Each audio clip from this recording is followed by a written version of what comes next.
I might be, say for example, I've just come out of university, I've never had a credit card, I've never had the reason to take out a loan, so I'm kind of a bit of a blank canvas.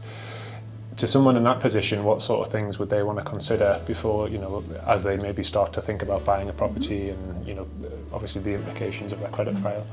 Well, there's a couple of things to sort of mention there. The first is with the Penrith, if you haven't had a huge amount of credit, it doesn't actually go against you. Okay.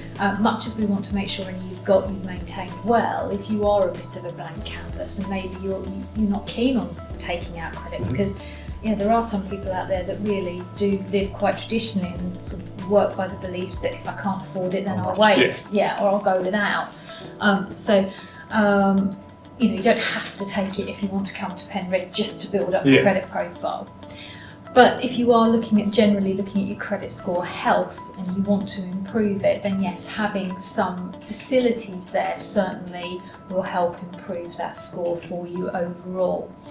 Having the likes of maybe a credit card but only have a small limit on it. You don't have to have an enormous limit on thousands and thousands Yeah, exactly. Just be realistic and maybe use it, just say, well, I'm going to put my petrol on it, and as soon as I put my petrol on it, I'll pay it off. So I'm not actually building up any debt with it, but it is showing that I'm actually using the card. There are other things that people can do that will improve their score that it won't actually involve credit. Okay. So for example, make sure you're on the voters roll, which is a really key thing. Whether you want to vote or not, is really irrelevant, but get yourself on there, because then that gets you a decent number of points, because a lender, when they're looking at you, will actually see that you have a permanent base. Okay.